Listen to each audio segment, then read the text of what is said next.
O zagueiro gremista Walter Kahneman viu uma lesão na panturrilha se agravar depois de uma queda do forro do quarto dos filhos dele.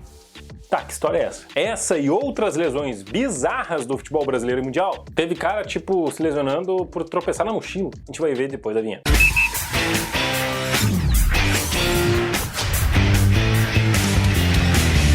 Antes de mais nada, eu sou Matheus Schenck. Se você caiu de paraquedas, este é o Nonsense Football, canal voltado para curiosidades, histórias e bizarrices do futebol brasileiro e mundial. A gente está aqui quase que todos os dias contando novidades nesse âmbito mais alternativo do futebol. Se liga então e aproveita e te inscreve no canal, é sempre importante que você esteja inscrito, basta apertar nesse botãozinho vermelho aqui da minha esquerda, beleza? Eu gostei, hein? O zagueiro gremista Kahneman teve uma lesão na panturrilha. Ele começou a tratar e tudo mais e já tinha um prazo estipulado para a volta. Acontece que um acidente doméstico vai fazer com que essa volta atrase ainda mais. E até vou ler o relato do Grêmio para essa lesão, porque olha, ficou bem bizarro. Diz a nota: no último dia 27, o forro da residência do zagueiro quebrou e caiu, durante a madrugada. Assustado com o barulho e preocupado com os filhos pequenos, Kahneman fez um esforço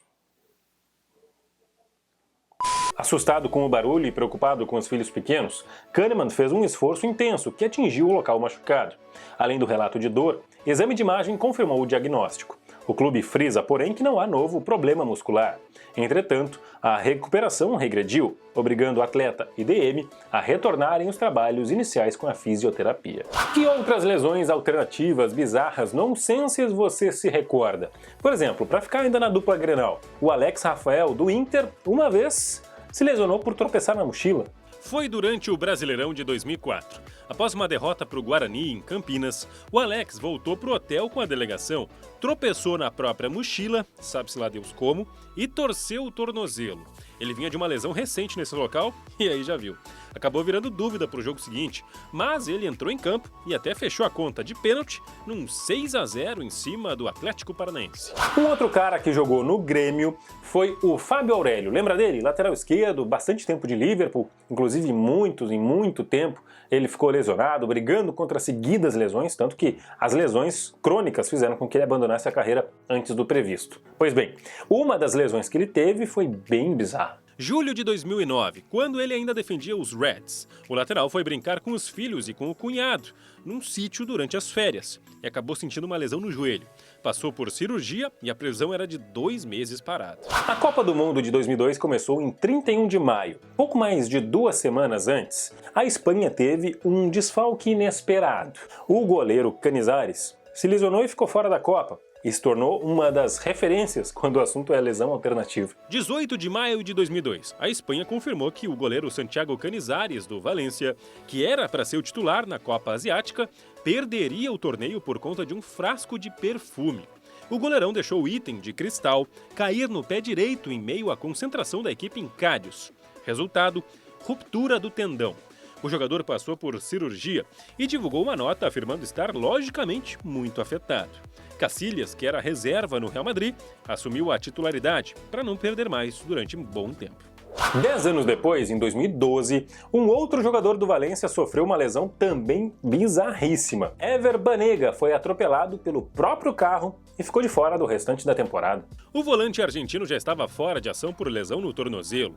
Então, em fevereiro de 2012, ele foi abastecer o carro num posto de combustíveis. Esqueceu de puxar o freio de mão, o carro se movimentou e o atingiu. Parabéns, parabéns, parabéns. Ele fraturou a tíbia e o perônio e teve de passar por mais uma cirurgia.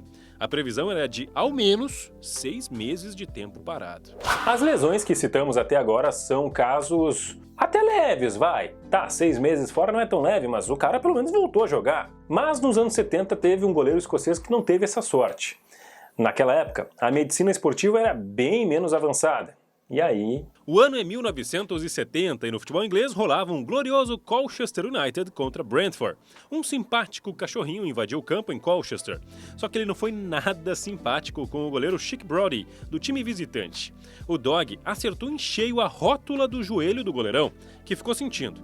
Acontece que essa lesão encerrou a carreira do Brody, que não conseguiu se recuperar do machucado. Anos depois, o Brody falou que o cachorro era pequeno, mas bastante sólido. Palavras dele.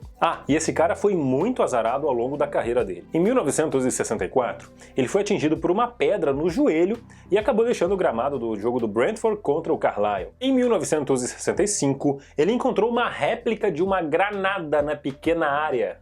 Please! No! Pelo menos foi antes dela explodir, né? Em 1970, antes do episódio do cachorro, esse goleiro aí, o Brody, teve uma lesão nas costas porque a trave caiu em cima dele durante uma defesa. Meu Jesus, o cara devia se benzer. O sangue de Jesus tem poder! Em 2009, Adriano e Petkovic foram dois dos caras mais importantes da campanha de recuperação do Flamengo, que terminou com o título nacional. Mas, na reta final daquele Brasileirão, o Imperador foi desfalque de um jogo contra o Corinthians por um motivo bem polêmico. Já no finzinho de novembro, antes da penúltima rodada, Adriano pisou numa lâmpada no jardim de casa e acabou sendo desfalque para o jogo contra o Corinthians em Campinas. Essa foi a versão oficial. O jornal Extra, por exemplo, cravou aquilo que era falado nos bastidores.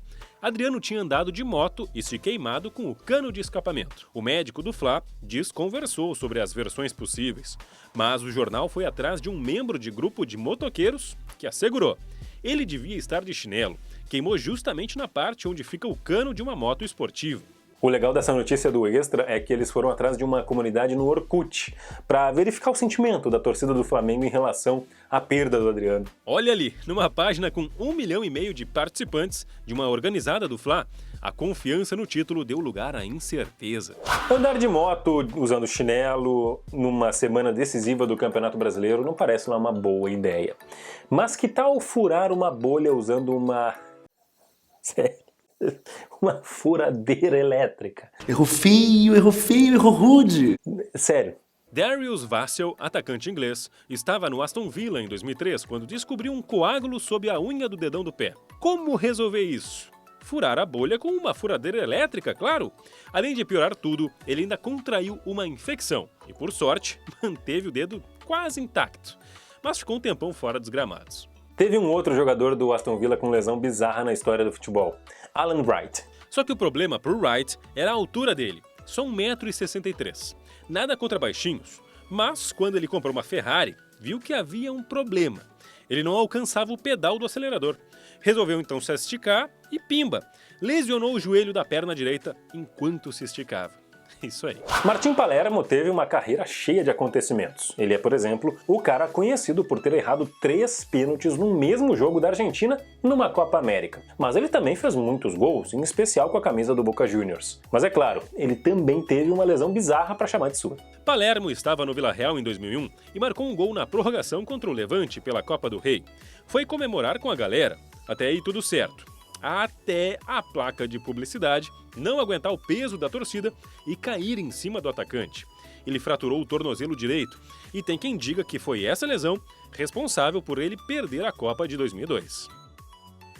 Já vimos aqui exemplos de um cara que acabou a carreira por causa de um cachorro, um cara que supostamente andou de moto e com isso perdeu um jogo decisivo do Brasileirão, mas já teve um cara que perdeu parte do dedo comemorando um gol. Aconteceu em dezembro de 2004, num jogo do futebol suíço.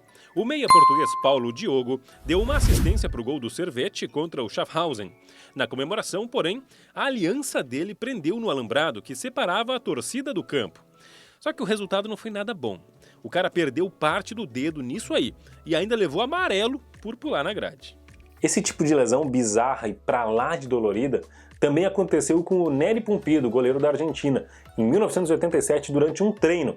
O dedo dele, a aliança dele, ficou enganchada numa haste que fixava a rede na trave. E ele também perdeu parte do dedo. Nós nem falamos aqui de lesões bizarras por causa de comemorações de gol. Então vamos citar só 2, pra gente não entrar muito nesse ramo, senão o vídeo vai ter 20 minutos. Tem o famoso caso de André Catimba, do Grêmio, que marcou o gol do título gaúcho contra o Inter em 77. A cambalhota no ar não deu nada certo. Falando em cambalhota, o atacante Maurides marcou um gol decisivo na Copa do Brasil 2013 pelo Inter contra o América Mineiro. Ele foi dar um salto mortal e deu tudo errado. E já teve jogador fora de campo, no banco de reservas, se lesionando por causa de um gol. Após um gol do Arsenal com a ajuda do goleiro adversário, Perry Groves se esqueceu que estava no banco de reservas. Ele pulou para celebrar e deu de cabeça na estrutura. Infelizmente a imagem não pegou o momento exato, mas numa entrevista anos mais tarde, os caras recriaram a famosa cena.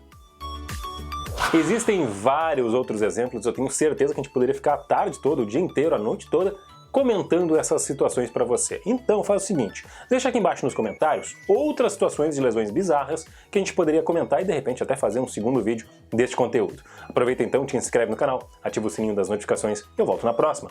Agora melhor da Covid, ainda bem. Tchau!